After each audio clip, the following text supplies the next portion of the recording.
Hello, everyone, and welcome back to The Discussions, where we talk movies, music, and everything in between. I am your host, as always, Adrian, aka Move Mantis, with my lovely co-host. Hey, I'm Daniel, aka Rated DG13, and we have a couple pretty good stuff lined up. First, I want to get out of the way that, in case you haven't noticed, we have been experimenting with a lot of microphones recently. I just purchased these new lav mics, so we're recording on those and the usual microphone that we share in between us. And we're going to see which one works better. I'm going to play them side by side when I start editing, and then, if it sounds a little bit different, that's why. Hopefully it works out. Yeah, hopefully we can avoid any more, recording from tin cans. Yeah. Sometimes, as the quality of the recording comes out sometimes. And hopefully we sound better. You can hear my beautiful, sexy voice a lot more clear, hopefully. Yeah, at the very least, we're going to have backups now. So, there's far less of a room for error. And far less, yeah. So we don't delay episodes as sometimes we have to do when we sound like we're recording underground. But anyways, we recently, just yesterday in fact, saw Mickey 17, Bong Joon Ho's new movie. Mm-hmm.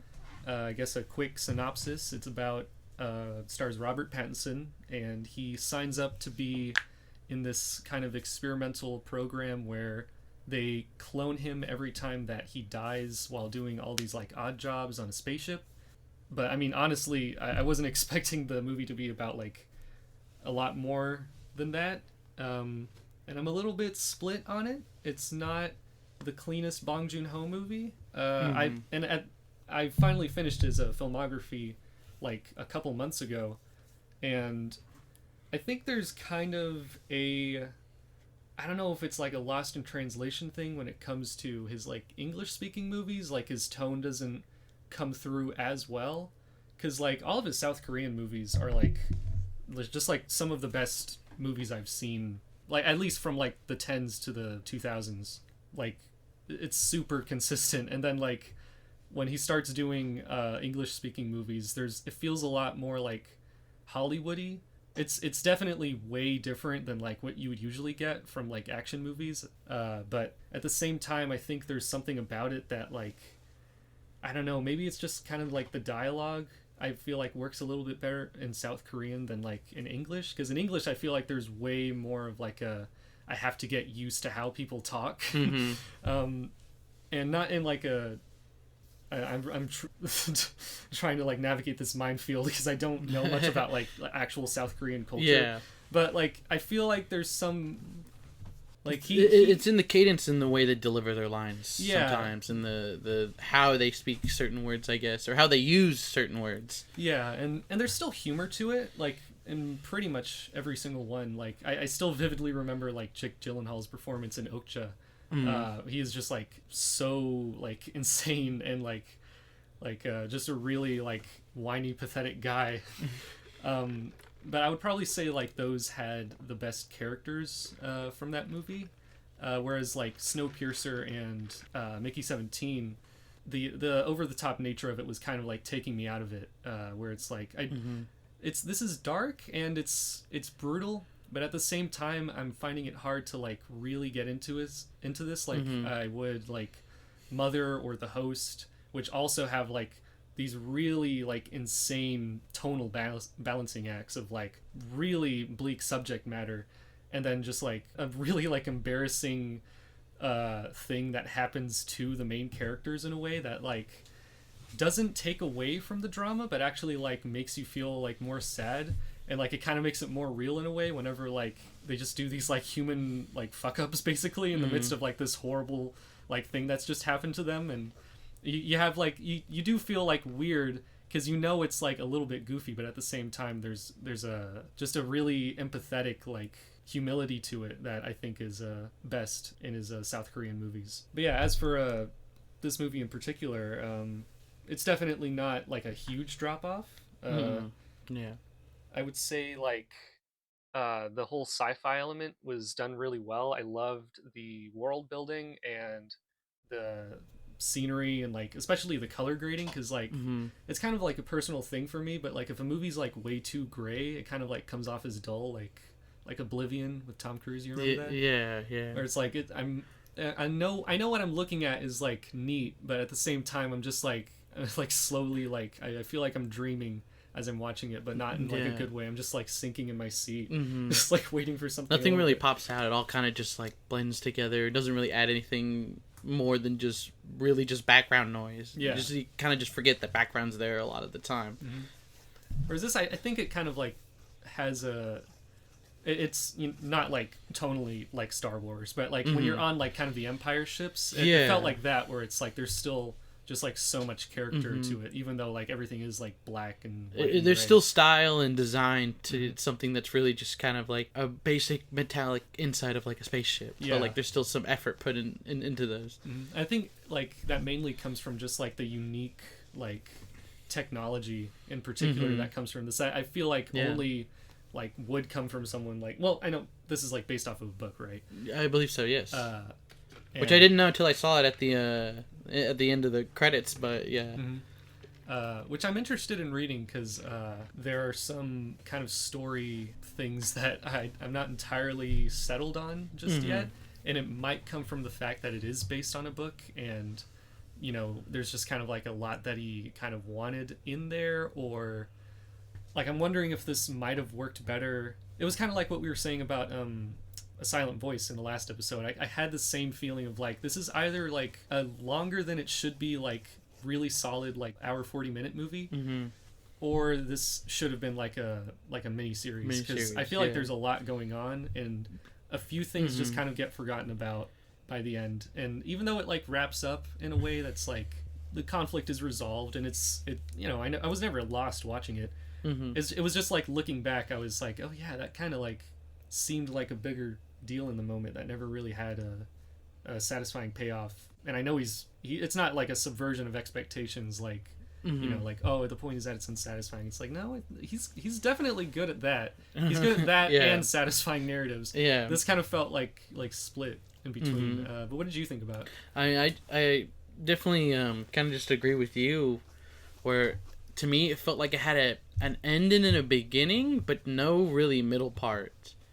That like once it gets into the actual like meat of the movie, which is him having, you know, like duplicates, like it kind of rushes to like to set up the end. And I feel like a lot of things weren't properly established or built up. I feel like a big chunk of this movie is just explaining things, like explaining his relationship with the girl character. I'm terrible with names. His girlfriend. His girlfriend. I think that's Nasha. Nasha, and then the other girl is. I'm looking at IMDb right now. And I mean that's the other thing. I would say I feel like I really liked Robert Pattinson in this. Him and Mark Ruffalo really are like the two anchors of the movie, the most interesting parts. And but everybody else is kind of just, I wouldn't say bad, just kind of lackluster. Like I'm not too interested in most, if not all, of the side characters. Not really. I just don't think they get all that much time or really established well. Besides like maybe his girlfriend a little bit, but even then I feel like that came a little too late in the movie. Like they really just like stop all the momentum sometimes to just pause and like explain something. And while it didn't always drag down the movie, I think a couple of times that it did, specifically when they explain like how his girlfriend was, who he like stops. I forgot what they were doing and what he was doing, but he literally stops to explain that like, oh, my girlfriend loves me and she comes and like helps me. And that scene where she puts on like the radiation suit and like goes in there to comfort him. I actually wish that might have been better moved maybe to more the beginning. To establish her character a little more, opposed to like, I think that was like halfway through the movie and the movie was like almost over at that point. Again, like I'm split because like there's really awesome stuff in the beginning of the movie, but would you say that the exposition pausing the movie in a way was mainly from the narration, or was there any scene outside of that? Because that's what it was for me. I think it was mostly... for me it was mainly just the narration. And while I didn't like kind of that part that I just mentioned with the girlfriend, I thought the whole beginning part with him kind of explaining how he got there wasn't like, it wasn't too distracting, and I think build up like him and like kind of how he got to this point, and him just like as a character in general. Yeah, because I think it might have been from the fact that the movie was pushed back by like a year. I definitely think the narration could have been trimmed down. Yeah, like not so much, and not everything necessarily you needed like to kind of handhold you and like take you through. Oh, this is why this is this. This is why this is like this, or this is how I ended up here. But some of it I think kind of was necessary. Kind of like how him getting into the position of being an expendable at all, I think was still pretty well done. Like them explaining how he had this like bad investment into this like macaroon store. And that they wanted to, basically kill him, so he took this job to get away from that. But then like I said, stuff with the girlfriend, or I'd say even like the part where they explain the multiple situation, I think that maybe not necessarily could have been cut out, but maybe cut short and like moved somewhere else, because that's also kind of like after this long intro scene, because it's like 30-40 minutes long. I feel like that intro sequence at least like probably 20 minutes before the title drop. The title like drops. And so it's either from the fact that they saw the movie and they were like, I'm not sure if like this is as well communicated enough to like get audiences to understand, or if it was like another, because that's another thing that happens with a lot of like book adaptations, is that they'll keep a lot of the narration in there when like it's more suited for reading a book as opposed to like this, you because a lot of this stuff I really wanted to like soak in during the movie, and there wasn't that much that he was adding as far as like what I was seeing, because like even like the lab people would explain to him how the whole cloning thing worked, and I feel like that could have just like been in the movie without him. Like it's starting right when he's kind of like at the inciting incident where it's like he almost dies and no one really knows that he came back before they I guess spoilers before they make another clone of him, so he like meets himself. I kind of feel like if we just led up to those events, the movie still would have been interesting enough to like maintain interest, because it really wasn't that long before they like got into the whole cloning thing anyway. It was just like in the beginning. And then, like, you're probably wondering how I got here. And that's usually a voice I use to exaggerate, like, that trope. But it's just kind of funny that they lean into that. It's a very different role for Robert Pattinson. And I'm wondering, like, just, like, whose, like, main idea it was to, like, do that. Like, I'm just trying to imagine like Bong Joon Ho telling like Robert Pattinson like, I want you to have this really high register like Ren and Stimpy. But honestly, that's like my favorite thing about his character is his like personality and the way he talks and the way he like sells it, interacts with things. He's definitely at least Robert Pattinson I think is like really really good in this.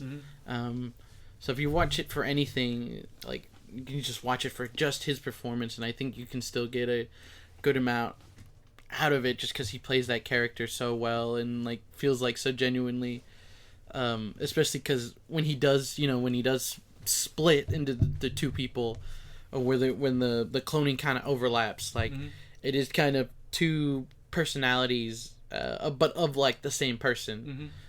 Where they're similar but they like react to things differently. Like one's more obviously very more passive and the other is like super aggressive. But they still kind of think similarly in certain ways. And that was like one of the few things that they didn't really delve into that deeply as to like why he has such a dramatic personality change at like 18, because the rest of them it is just like him continuing from, like, his last and I save. mean they like briefly mentioned that like, oh well, my girlfriend said like 6 was a little more naggy, or like 8 was a little more clingy. So like I guess you can just assume that like there's just sometimes these slight I guess like different aspects of him that are enhanced. Yeah, are enhanced. Yeah. And that was like kind of the stuff I also wanted to see more of. Is like I was surprised by like it felt like I was like watching the trailer for like the first 10 minutes.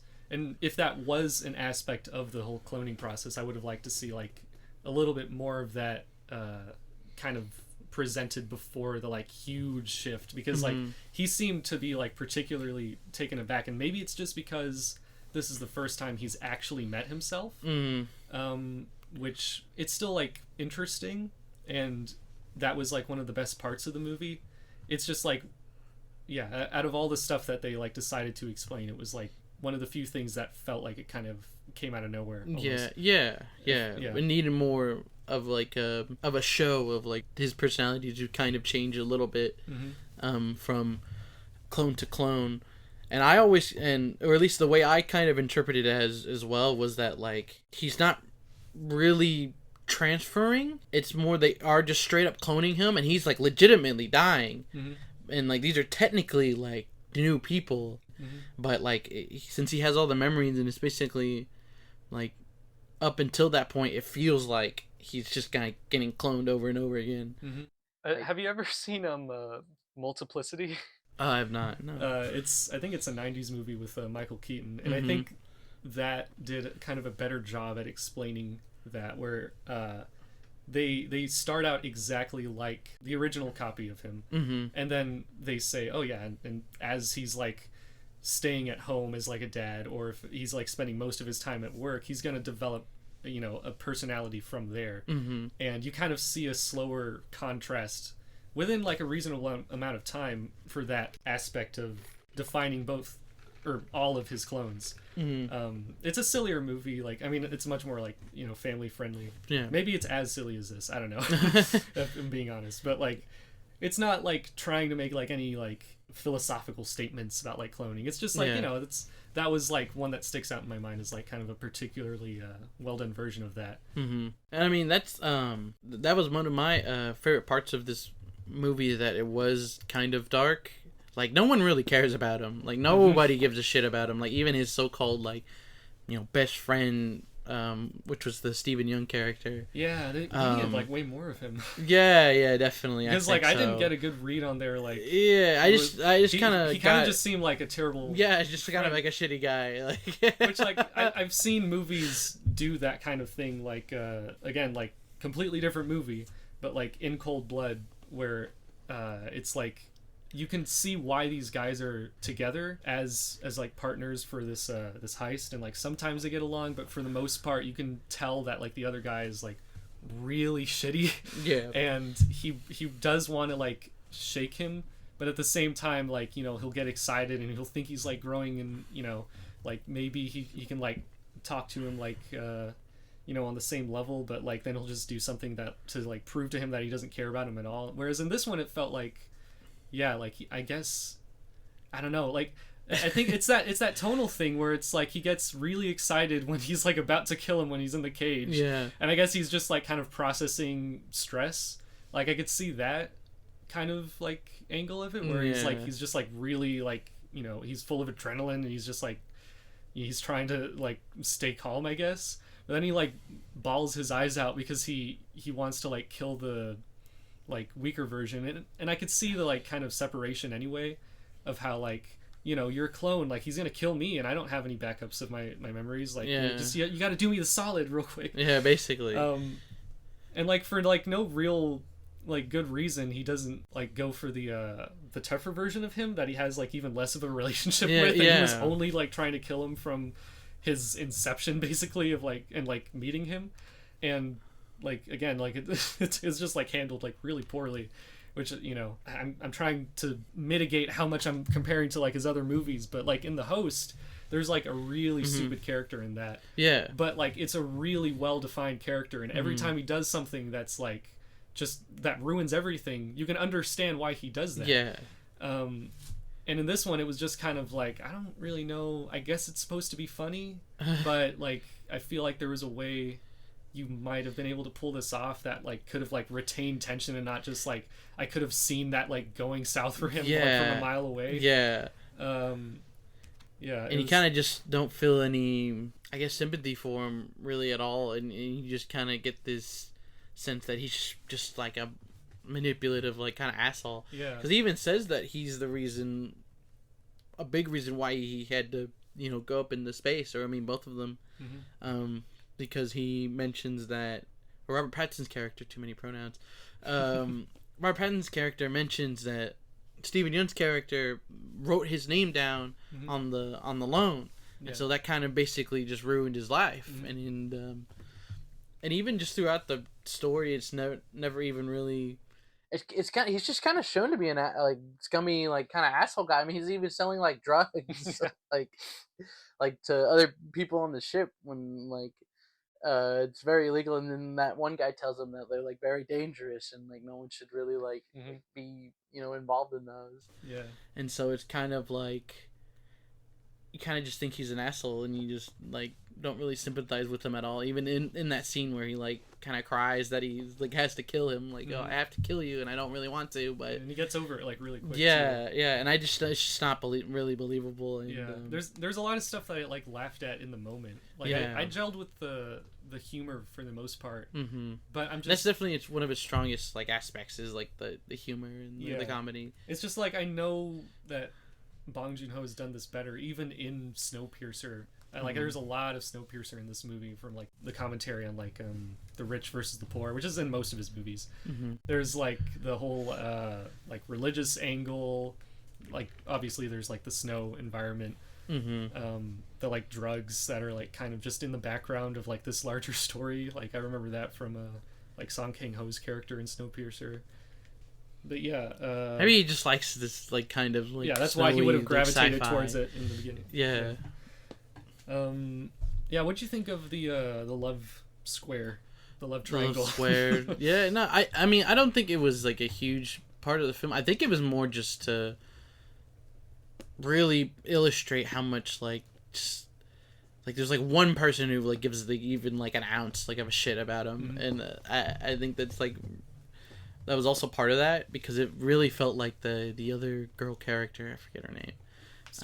You said that. I know you said it earlier, but yeah. Well, I mean, that's telling, right? You know, she just like vanishes from the movie. Yeah. And I think. And I mean, even like, the woman in the beginning, who kind of introduces him to the Expendables like job and like explains to him how kind of it all works.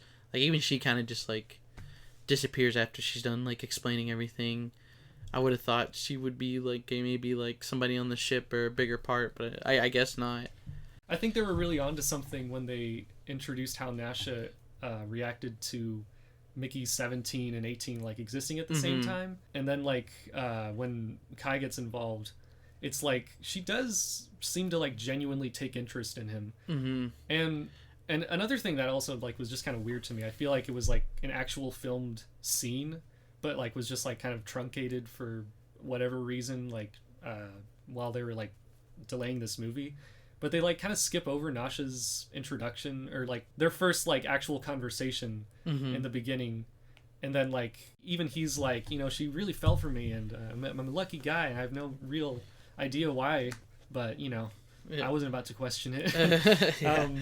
But then like she starts acting like kind of weird, because he's like clearly uncomfortable with like the whole like three-way like kind of angle, kind of self-obsessed like, kind of thing that she's wanting, and she just doesn't like care that much. And it's like I don't know how much I would have liked to see how much what she thought of him like before that happened, because that was when she like actually started developing her own character. Is when that inciting incident happens, and then you're like, whoa, like that. I got a different impression from you, because I haven't heard you really say anything up till this point. And then they get into like a conversation about like who gets like which Mickey. And that's a funny scene, but like it just doesn't like really amount to much. And I think they were like doing like a pretty decent job with her, with Kai's character so far. It just kind of gets like bogged down by like all this other stuff that they want to like and then they kind of just drop it after like the 18 tries to like kill Mark Ruffalo, and then the focus kind of just becomes basically back on just like his character, and then like the animal stuff also. there's a lot going on, but not a whole lot of it gets like room to breathe or room to kind of develop and come into something more. Like I always thought that at least the Kai stuff, which was the other girl, was more about her losing her other girlfriend and kind of just looking for, or at least to me it seemed like looking for like another person to comfort her in that moment. And that's what I meant, but like it really showed that like his girlfriend was kind of the only one who really cares about him, because it very much felt like Kai was trying to kind of use him as like something to kind of help her get over the death of her girlfriend. And I'm glad I was never like bored while watching it, and at the same time I never thought it was like a lesser like Hollywoodification of like Bong Joon Ho's style. Like he still like seemed to have fought like tooth and nail for the type of movie that he wanted to make. It's weird like watching that trailer and even seeing the Warner Brothers logo on it. But yeah, I think like it's a lot more going on than the movie really has time for. Yeah. And I would still watch it again because I love kind of like hanging out in this world, and there's enough going on character wise to where it is still interesting, and it's not like it doesn't like ring hollow. It's just like a lot of like pumping the brakes and then like accelerating the gas like over and over again on like all these different stuff. You think stuff's like ramping up, and then they have to like gear shift or like, you know, like change lanes in order to like for this to make sense, I kind of have to sit here and explain what this is and like kind of establish what this is. And to like reach a specific conclusion. We barely even talked about like Mark Ruffalo's whole like, you know, and I mean kind of it's funny because he's a big part of the movie, but I feel like he's not actually physically in it all too much, or at least like his character doesn't get all that much to do besides kind of say and do ridiculous things, which were very entertaining. I mean, like I said earlier, like him and Robert Pattinson are definitely the best characters in the movie. I just feel like he maybe could have done, or maybe that's just been my desire to like watch, because he was just, Mark Ruffalo's character was like just really funny and entertaining and just really over the top, and kind of like Robert Pattinson, where he's got this like way of talking that's just like really really funny or really interesting, and I was just like really into. Like it's like he's like jetting out his like front teeth like the whole time. That's how he talks. Like he's got like dentures in. And I found that very entertaining, and just kind of wish he had a little bit more to actually do, because a lot of it is just him making kind of ridiculous speeches or saying or just briefly doing over the top stuff, like when he like invites him Mickey over for dinner, and then just kind of basically poisons him to kind of see if this meat that he wants to start making would work. I just kind of wish there was a little bit more of that. I would say probably like my favorite, like the only like part of the movie that I thought was like kind of poignant, I guess, where it's like, oh, that's like genuinely clever imagery, where it's like the rest of the satire, I was like, yeah, you know, we kind of know all this stuff so far. But the part I was getting at, that was my favorite, was like, I guess the dream sequence at the end, where he like sees Mark Ruffalo's character kind of being printed out of that machine, and it got me thinking about like how it doesn't even matter if like you know who was assassinated or if like he lost the second election, because people like him are just manufactured to like fill those authoritarian roles. And like it doesn't end with like any one person, and it's just like, sad to think about. And I mean, like he was just obviously a very like direct, I guess, allegory, I guess that's the word for you know, Trump. But I don't, unlike in something else, like I don't know, just something else, another writer, another director that's just like lesser would just kind of lowball it. But I feel like Mark Ruffalo's character was very much inspired by Trump, not only in the way he talks, his like mannerisms, to like, his supporters wearing like red hats, like okay, obviously that's like, you know, just Trump based, but there's also more to it than just like a Trump parody. Mm-hmm. It's this guy who just thinks he's kind of, I guess, just like above everybody, and that nobody recognizes how much of a genius he is. Yeah. And like he just fully believes that he's just this smart, like successful politician when he's like a definitely not. And I mean, the whole point of like him being in charge of this colony was to basically make his own like country. Yeah. Because like he's just been rejected by like politics. Yeah, which does feed into like Mickey's story too, of just like everyone's trying to like run away from stuff. The only people who would be here are the people who have nothing on Earth. Yeah. And that's why they left. Yeah, that's why they left. There's a bit of like Elon in there. Yeah, too, yeah, it's like I'm a genius because I went to space. Yeah. So obviously I don't like. Why are you criticizing me? Yeah. You're the moron. I also liked the and it's super like unsubtle, but like I did like the line where it's like, what do you mean aliens? We're the aliens. Yeah. We're on their planet. Yeah. You fucking idiot. Just this view of like I'm like the guy. Like I'm in the right. My view is like absolute, and anybody like that views differently is just like an idiot or like an asshole or whatever. And the like whole double standard of like using religion to manipulate people when you're like just as willing and happy to like turn around and like use the technology that your supporters are condemning, where it's like, well, I mean, I'll like, you know, ease around it to where it's like, we can't do this particular thing, but I'm still definitely gonna you know, use this to my advantage as much as possible. The fact that he is just he was just so avidly against multiples, but not the cloning itself. Just the fact that when there is two of them that's what I don't like. It's like this whole workforce that like my entire operation is based on is also like they're demons, and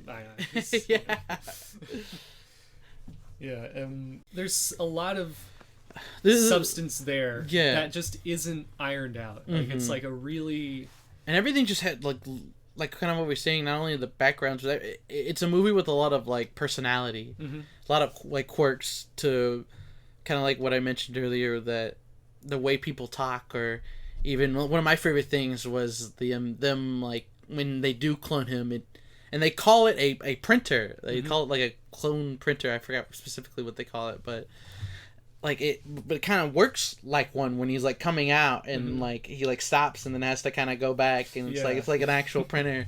And I just think stuff like that, and just some of the little things in the technology and the stuff that they use is really well presented and well done. Just kind of like what you said, a lot of stuff just doesn't get ironed out or have more explanation to it or develop kind of more. Yeah, like it needed more like leg room for a lot of that stuff to come together in a satisfying way by the end, because like stuff gets like wrapped up like almost like every plot thread.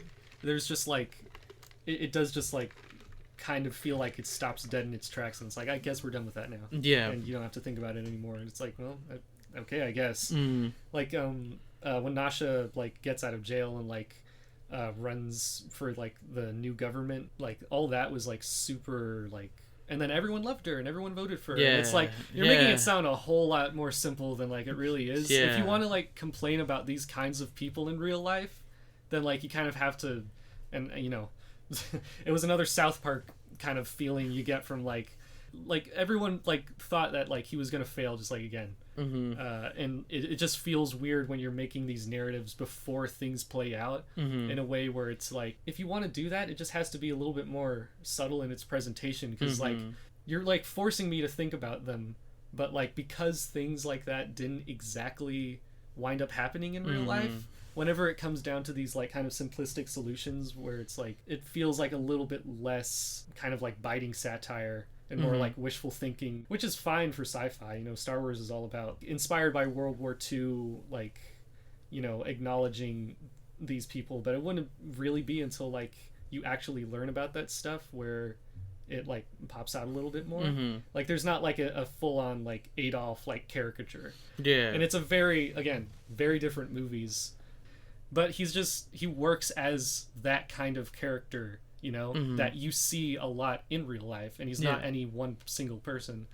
And it's a hard line to walk when you're trying to criticize like a specific person in a way that like comes off as like sincere and not just like, you know, like, yeah, just like kind of this fantasy fulfillment of like, you know, like there's a lot of like venting towards him, like towards like the climax, just like verbally, where it's like it felt like almost like Barbie, like I know I'm enjoying this, but I feel like I would actually love this if it were like not so spelled out, you know. It's like it's just all the stuff just that, a little like, more like substantive, like, it's the stuff that like everyone knows at this point, and not like it's you're not like, saying anything new or presenting a new perspective or idea. You're just kind of you know, reiterating like, oh, is this silly, is this like dumb, the way he talks, the way he like speaks about certain things. Like Parasite, when, you know, like the rich characters in that movie, they're not like these one note like, oh, they're super evil, or like, oh, they're completely nice, and the main characters are kind of the bad guys. It's like, no, there's like a lot of mixed emotions you get while watching it, because they're just normal people. And when terrible things happen to either the rich or the poor, you kind of get like a real, you know, your stomach gets twisted, because you're like, you know, what you're watching is like really uncomfortable, and you're not entirely, it's not like this whole like vengeance kind of thing where like, you know, like either side like really deserved it, and you don't have to be centrist either to like just see that. You know, like there a lot more harm kind of comes from like just the situation that of like that comes from like ambivalence, and like how it's so widespread that like people are pushed to this point where they think this is like a, you know, a solution, and obviously it doesn't maintain itself. I'm being as vague as possible about Parasite, just in terms of like story details. But I think he's proven to be like really good at that kind of stuff, where it's like his stance is very clear, but it's not like this one note, like, you know, obvious thing. It just seemed like a little bit more black and white in this. It's not like there's shades of it, definitely, I feel. So like I said, that's one thing I really liked about it, was that it didn't full on just go into like he's basically just a Trump parody, but it like kind of straddled the line there a bit. Like, oh, this is obviously Trump, but it's not like just completely just a one-to-one. No, this is him. Like there's a lot more aspects of like just modern politics, just kind of all gathered into this one character. But it is mostly Trump. But yeah, I guess that's kind of all I have to say about it. I've said kind of mostly what I was thinking. And I think we kind of were thinking a lot of the same things. Yeah, I would still watch it again. I wouldn't exclude this from like a Bong Joon Ho binge. I still think all of his movies are like very entertaining, and like for the most part, like he hasn't made like one bad movie in my eyes, and like this one just kind of like, you know, it's messier, but it's not like I feel like he's fallen off in a way where it's like he's lost the plot. He's still doing what he loves, and doing it in a very creative way. There's like a complete movie in there, and like I feel like there's like a director's cut or some kind of alternate cut that really smooths it out a lot better by either making it like more focused on like the best plot lines, or hell, extending it into like 3 hours. Honestly, that might help. So I would give it like a 6 out of 10. I enjoyed it.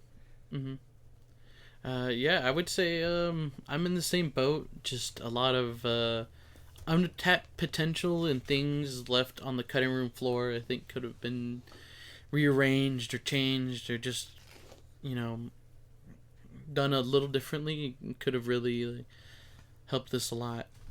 And I'm gonna give it the same, at 6 out of 10. That's how I'm feeling. So I guess we have a recommendation. Oh yes. It was my recommendation. It's a documentary called Caught in the Net. I'm not even going to attempt to pronounce the director's name because it is Czechoslovakian, I think. Yes. And it is about kind of like the sting operation, where the filmmakers hire a few 20-year-old actors to play as 12-year-old girls, and they apply to like a bunch of these different websites to experiment just how quickly predators will take any opportunity to manipulate children into talking to them. And they have this whole like code of conduct that they show in the beginning where they can't instigate the suggestive like topics. Like they make it like very clear that like, you know, they're playing as children obviously, but like that they make that a point as much as possible so like there's no confusion. And that they're not engaging or like, I think the main thing is like goading these people into doing anything, and that these people are just full on like doing these things like wholeheartedly themselves without any kind of instigation. Yeah.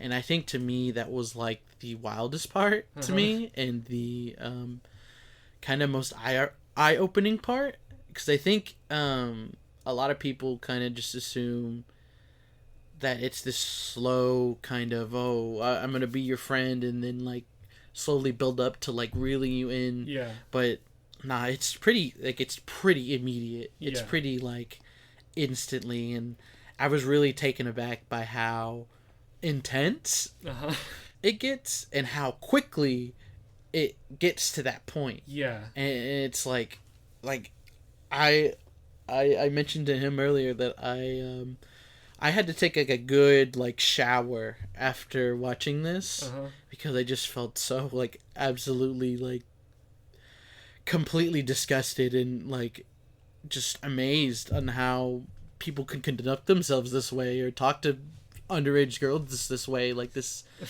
again you think of like just, you know, maybe someone like slowly kind of manipulating, but it's not. They really show that it's not really like that. It's like pretty like they're immediately trying to sexually abuse them, like immediately. Yeah, like because the only people who would start up a conversation with kids are the kinds of people who just kind of are used to this. They've like, you know, dropped all their like kind of inhibitions because they think like, oh, you know, I'm not in person, so I can do whatever I want on the internet.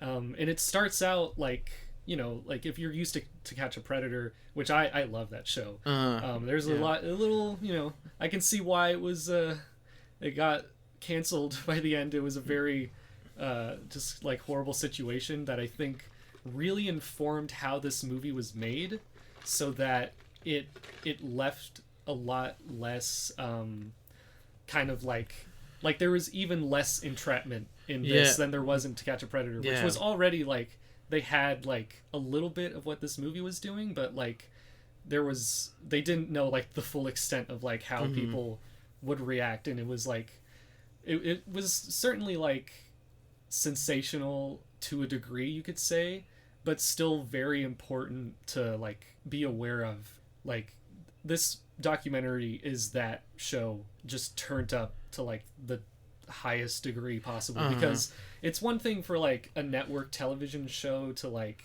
be like, oh yeah, this is how we kind of started the conversation, and then we're gonna like censor things here and there. Obviously, like we can't show much or like really delve into like I guess there's like, for the amount of people that they do per episode, there's like a good amount, you get a good idea of like what people are like, and especially when they get caught. But for this, there's like seeing it in this like full feature-length narrative, it feels different because you're not moving on to the next person. Really, you're like getting to know these handful of predators. And because it's a movie, they have way less restrictions to show exactly like the full-on footage, because again, back then it was just like chat logs and exchanging photos, and in this there's a whole different world with like video communication, and they have this way of censoring people's faces that's just like like a plasticky like psycho mask from a horror movie. That makes it so much scarier than if it wasn't censored. And I looked it up. There's an uncensored version of this movie. And it's not like longer. It's just uncensored. And I'm wondering why, because like there's a scene in this movie where they like exchange actual Chris Pratt a CP. Yeah. Where they have a CP, yeah. And they censor it, but there's no question about what's going on in that video. It's very obvious what this is. And it's like, is that in the uncensored movie? Is that can you actually like show something like that?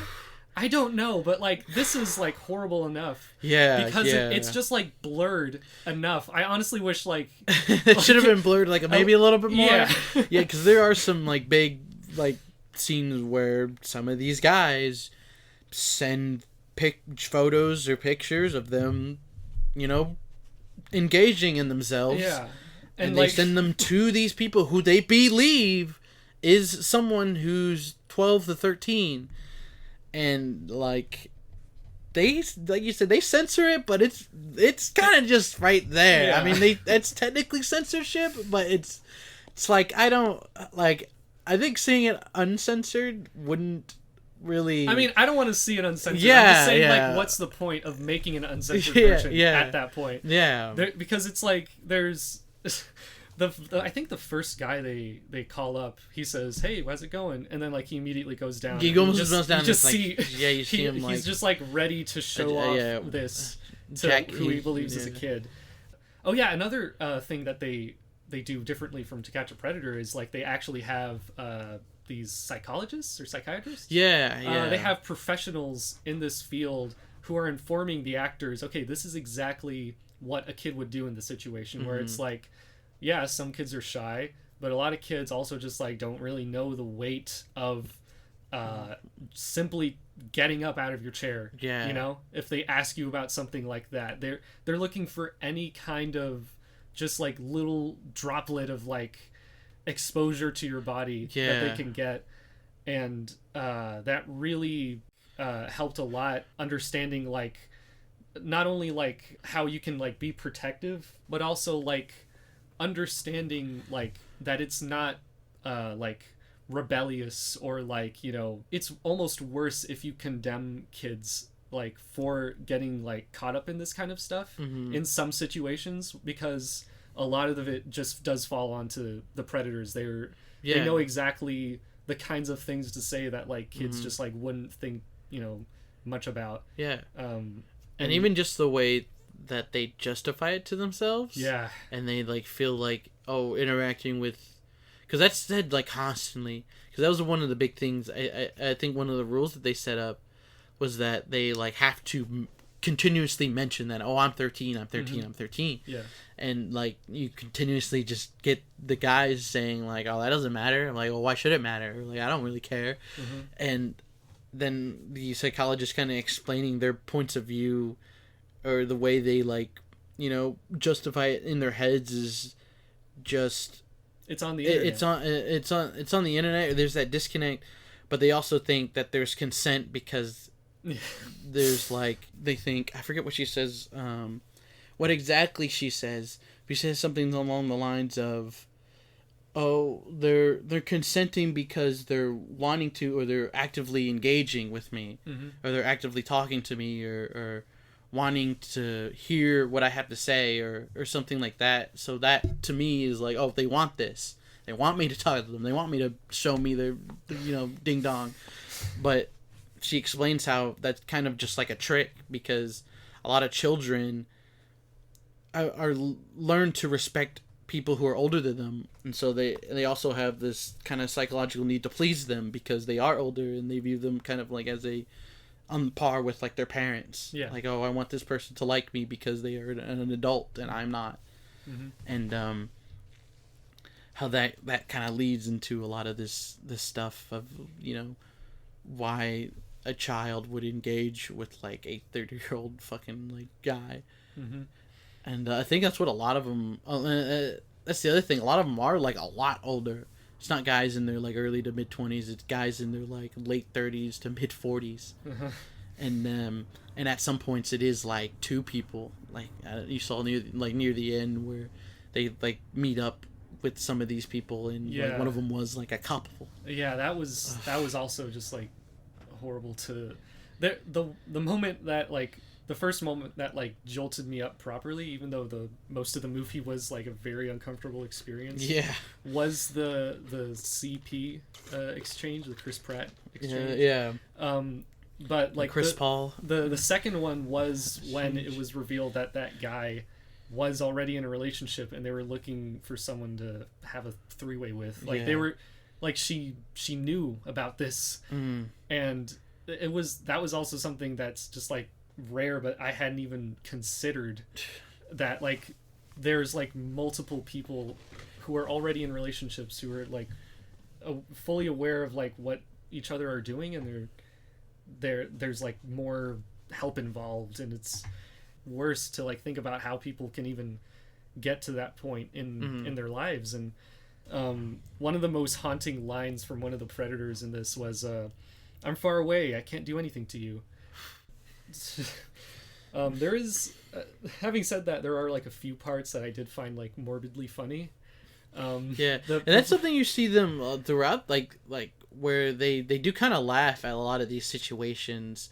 Like even when like initially they start and they immediately, like, I think he says like her profile had been up for maybe like 30-40 minutes, and they instantly get like 35 messages, and one of them was just straight up a guy like sending a picture of his like balls like to this like little girl, and they laugh, but then they just kind of realize like damn, like, man, how many times would they have like done that by now? To actual kids. Like it's funny in the moment because it's ridiculous, because like why would someone even do something like this? But then you think about the implications of like, oh, like if we weren't like controlling this, how much do little girls and like preteen girls kind of are exposed to like these things, and it's kind of like kind of horrible to think about, like how like actual little girls are just like actually exposed to this kind of stuff like a lot. I also appreciated the fact that there exists a condensed version of this movie that they play in schools. Oh, really? Yeah, and I think that, like, I can't even remember. Have you ever had an experience in school where like they talk about like the dangers of the net? Vaguely. I think maybe when I was younger. From what I remember, it was mostly like drugs, just like Dare or you know, like just anti-drug stuff. I can't think of a whole lot of stuff specifically in school. Maybe on TV. I've definitely seen some on like television or like those fucking like Lifetime movies. I don't know if you've seen any of those like Cyberbully or like those kinds of movies. I've seen more of stuff like that, like danger movies, like dramatizations. Opposed to like actual like PSAs, I would say. Which is kind of crazy, especially because now, back from when I was a boy, there wasn't too much free, easy access. I mean, I had a computer, but that was more like one computer for like a house full of like 6 people. So it's like I'm not really on it, just me, constantly all the time. It's more something I had to share. Something that was more of like a privilege, I guess. Opposed to now that a lot of parents just give their kids small computers and right out the gate, and like, here you go, this is yours. Do whatever you want with it. I don't care. Whatever. What do I care? You know. And I'm glad stuff like this can be made to show people that like this is no joke. This is like real. People really do this. And like goes into back what I said earlier, that like it at some points they do kind of chuckle and laugh at these situations, but then like other times kind of realize the gravity of like what this kind of implies of what like what people are actually going through in real life, opposed to something like this, which is more kind of controlled.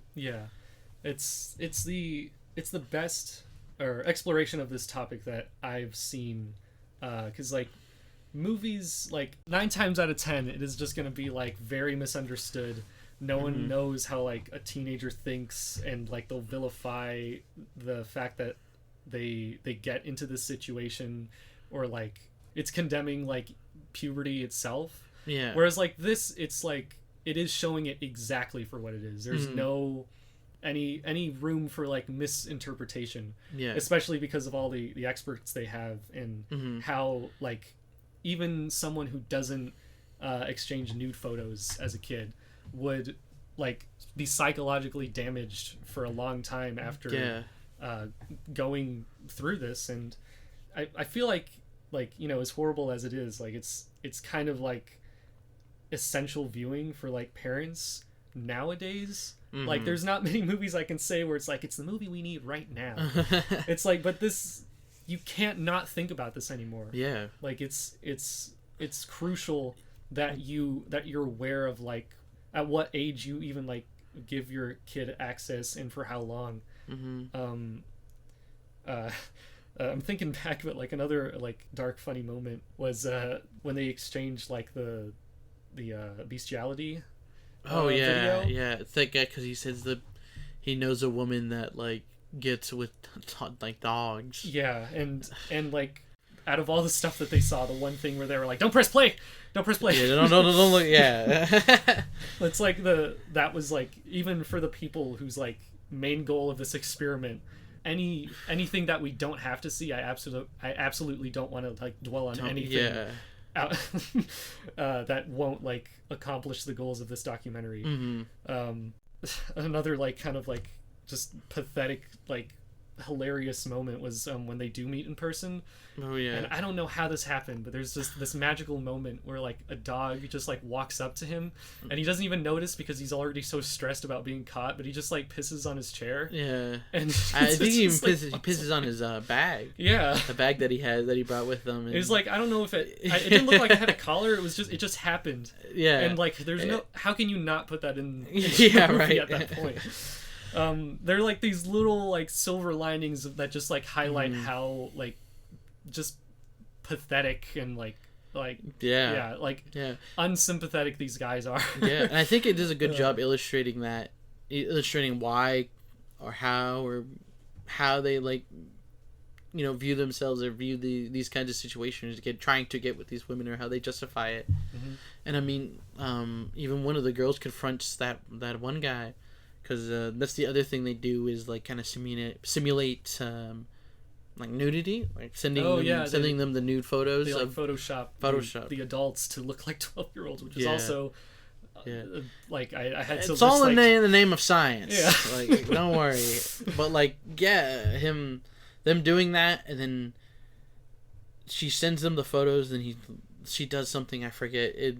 He threatens to like post them, and he does, believing that they are photos of a 12-year-old girl, and then she like confronts him, and then he tries to like justify it to her, and it's like, why did you make me do this? Yeah, it's your fault. It's your fault, and it's all this deflection of like, because that's the other good thing that I think this really does, is showing the just actual like details of like how or why somebody would, like a 13-year-old girl would send a random 30-year-old like naked pictures of them. Yeah. And having that information be, you know, very informative, instead of just like kind of like how like on Creature Predator, like, oh, these guys are disgusting here, and then they just kind of catch him and be like, yeah, you shouldn't be doing this. Bro, and then they take him to jail. You know, this is a little more like kind of in the details of how kind of not only how this happens, but like why, like why someone would do this, and why a 13-year-old girl would engage in something like that. And I think it does a really, really great job at explaining that. And I think them meeting up, when they do meet up, is a good like little peer inside of like the way these guys operate, the way these guys are like kind of built. Like you said, he's like so concerned about getting caught, but then like he's so, I guess, like into trying to convince this girl. I forgot what they were doing. They were like, he was like looking something on her phone for some. Oh, they were deleting the chats. Like, and he's just so concerned and so focused in on that, he doesn't notice like the dog come up and piss on his bag. You know, like there's that little bit of like irony there. There was one part where I was like a little bit iffy on, which was the alleged nice guy who was like in his 20s, and they kind of frame it in a way where it's like, oh, he genuinely cares about the well-being of the 12-year-old girl he's chatting up for some reason. Yeah. Where it's like I don't really understand why someone who believes that would talk to any stranger, especially a child stranger online. My assumption was he didn't know that she was underage, I guess, but I mean, they made it a point, like, for every guy. It was just kind of a weird way to be like, oh, well, you know, not all strangers you talk to online might, like, it was just kind of like a weird thing, because it's like, more often than not, like, why would you even want to humor the idea for like a 1% chance that you like find that guy? Because it's like, if you don't have any kind of like pre-established like communication from some kind of like real life interaction, or like just, I don't know, accomplishing anything other than just like socializing on these sites, like, because like they're children, like there's nothing to be gained from talking to a 12-year-old online, unless you're, you know, smoking them in Marvel Rivals. Or I would say, like, have already like previously engaged them in a way, like, I mean, you joked about it, but like, like gaming or something. I kind of got the impression that like this was kind of just random, and they even mentioned that he wasn't really engaging with her in any kind of sexual way. It was just kind of just like a, hey, and I guess, hey, you know, fucking 8 billion people in the world, I guess statistically there's got to be at least a couple people who just talk to anybody and just were looking for conversation, just no really you know, bad intentions or any kind of ill intent in it. But I guess I get what you're saying. It didn't bother me too much. I get what they were going for, is like, because I mean, like, one of the women literally like cries after like talking to him, because they were just moved by his very basic, not special, like, you know, human decency. Right. Because I mean, he even says like, you shouldn't be really like talking to me, or like talking to me, or being online really.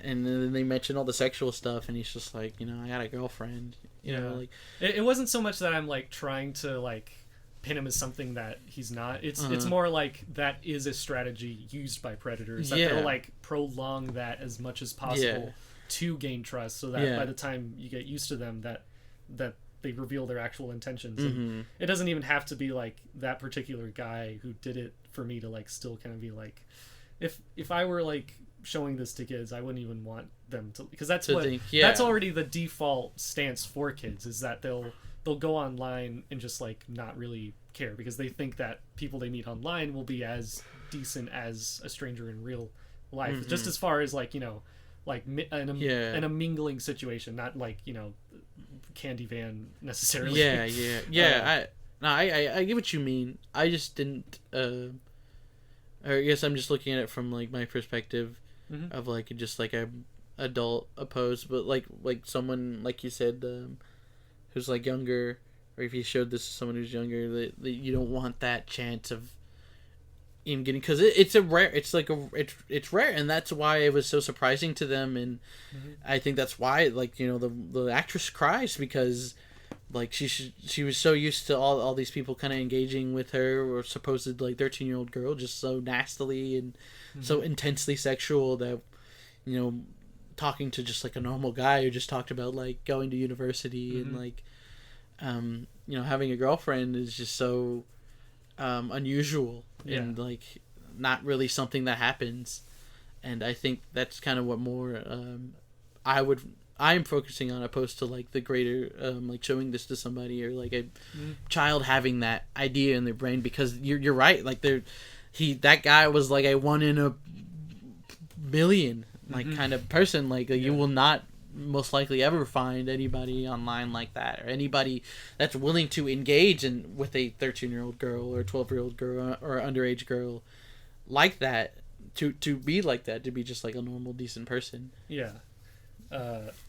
It's more just like kind of the environment that's bred in this like engagement led you know, all these sites that are their main priorities are to do that, so they'll like leave a little bit more like wiggle room for stuff like this. I remember they even mentioned that in the near the end of the documentary. They mentioned how a lot of these companies are more lenient to look away from that, because it would actually be very easy to prevent this, but that would kind of not have the engagement they want on their websites. So they're more lenient to like have a space or have a environment that kind of lets these things kind of just happen.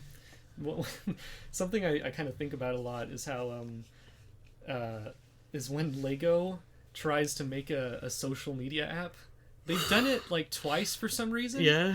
And both times they've like crashed and burned because they're not lucrative business deals when you're doing it ethically. They make sure that like kids aren't able to just talk to strangers. Yeah.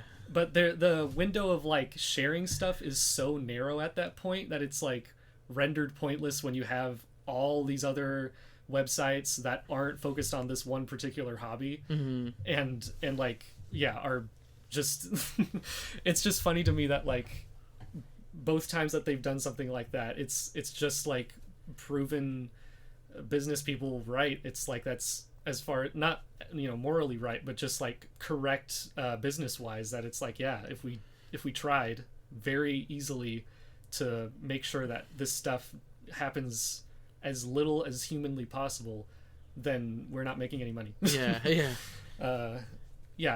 It wasn't surprising because of our generation just like growing up and normalizing the internet, but it was still shocking in the way that like you see it firsthand.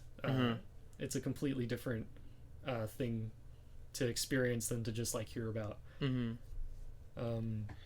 And just how much it happens. I mean, something else that got to me was near the beginning, and they explained to these actresses who are trying out for these roles what they're trying to do, and a lot of them say that like, oh, this is really straight up like has happened to me, or I know somebody who has happened to, or my best friend or my sister, like this has happened to them. This is like, I know like almost every single, I think they said almost every single one of them had some kind of incident or was related to somebody or knew somebody who had some type of incident like this, or who engaged in something like this.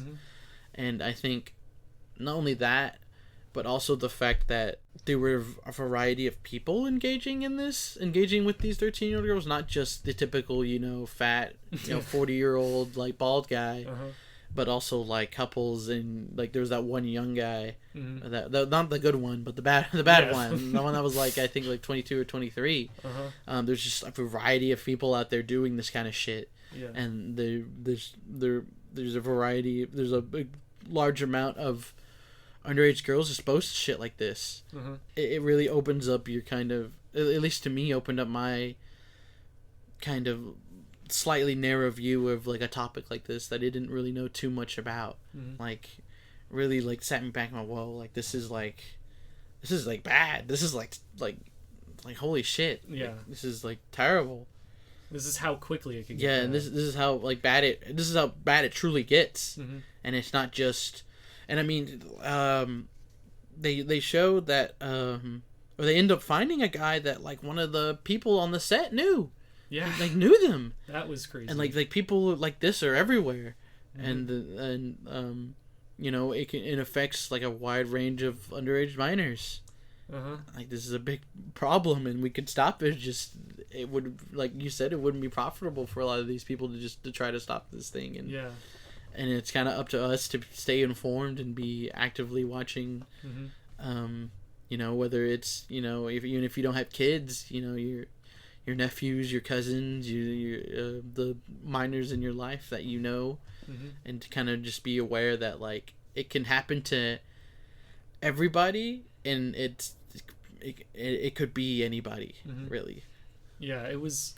I'm just thinking about like how different the internet is compared to when To Catch a Predator came out, and like going forward like 30 years from now, how much more different it can possibly get, and how this will be viewed. Like there are more freedoms but also more restrictions that I think were worse in the like early 2000s, where like that was like when you could say like way more like crazy stuff and show more crazy stuff before it was like properly like monetized constantly. And yeah, it was like I kind of look back at that and I'm like, that it's interesting to think about how much has changed and how little progress is made in order to prevent that anyway. Mm-hmm. And I'm just wondering and almost hoping that like we can look back at this documentary 30 years down the line and be like, wow, I can't believe that like, you know, just the general public was okay with like the way these websites worked for so long. Because and then it gets into like the whole like, you know, surveillance thing that like, it's better to just like prevent these kind of like setups from happening in the first place than like, you know, getting to the point where it's like we need more like eyes on people, because that's also scary to think about. And but you know, the best way to prevent it is to just not, you know, engage at all with that. Just talk to the fucking people you know in real life. And but I mean, I'd say that's harder for kids because kids you know, just have this certain point of view, kind of like what you're saying, like, oh, like, you know, someone on the internet, it's just like if I went down and talked to the cashier at like Kroger or whatever, which is not really at all, because like you said earlier, the people who are on there and are engaging these kids like this are people who are looking for shit like that. They're wanting to, so that's why they're engaging, because they're wanting to kind of share these things with these kids and be controlling over them and like get this like urge or to get off, you know. It's fucking sick. And just the amount of people who are okay with like, you know, just allowing this amount of like allowance for children before they properly even know like what it means or have explained to them or like even bothered to like just like they'll give just like the most surface level like warnings, but like I feel like if I were to give a kid like access to the internet or a phone, I would probably show them like the school approved version of this movie that doesn't like get too like, you know, like horribly sickening, but still shows it for exactly how it is. Like I don't quite need them to know that like bestiality porn exists for them to just like have basic knowledge of this stuff. But as an adult, like, again, I think it's essential viewing if you're working with kids or are planning to have kids. Like there's no benefit to avoiding this, honestly. So I'm gonna have to watch some of those like beating up pedophile like videos, which I did after I watched this movie. After I took that shower, I watched a couple of those. I watched that one clip of those guys, you know, like lifting that guy up, like he like comes behind him and like lifts him up, and he literally like a fucking wrestling move, like just like they like double team him, or like someone compared it to like the like double team takedowns from like Batman or like the Spider-Man games, where the ratings? I very much liked it. I don't watch a whole lot of documentaries, so I'm still kind of don't really know how to rank them or how to properly rate them, I think. I mean, most of what I watch is like BBC Earth or like shit like that, and you know, it's like nature documentaries. It's not really hard to do that. So it might change if I watch more documentaries, but for now I'm gonna give it a 7 out of 10. I would go up just a little bit more to an 8. I thought it was like just I like movies that make me feel really intense emotions, and it's good to be reminded of the depths of human depravity so that you know how to handle it in real life. And this, it's better than any dramatization I've ever seen covering this topic.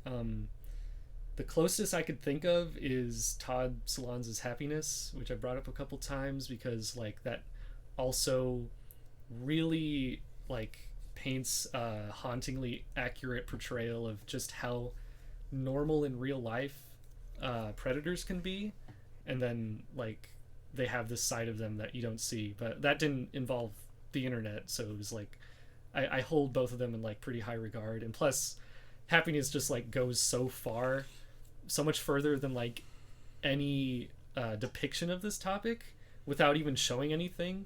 And they're both honestly just as scary to me for being on different sides of the same angle, almost, where it's like this is seeing literally everything unfiltered firsthand, and the other one is just like the implications alone are horrible to think about. So I would give it an 8 out of 10. I don't know when I would watch this again, but yeah, it's not something you can necessarily just throw on for somebody or something like that. I watched this during lunch when I'm at work.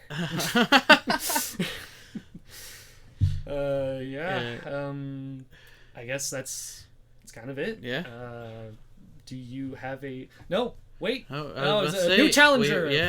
Whoa. We have an announcement now. Yeah, we have a surprise guest for the next episode. His name is Bacho on YouTube. He is recommending Y Tu Mama Tambien, directed by Alfonso Cuarón. And this came out in 2001, I'm pretty sure. And yeah, really excited to have kind of our first guest. It's gonna be really cool. I think you guys are really gonna like it. I think we're gonna have some like good things to talk about, and just from engaging with him the little bit that I have already, I think we are gonna have a good episode on our hands. Yeah. I'm also excited for the film he recommended. So yeah, look forward to that. Watch that before the episode comes out, and we will see you guys next time. Yep. That's it from us. See ya. See ya.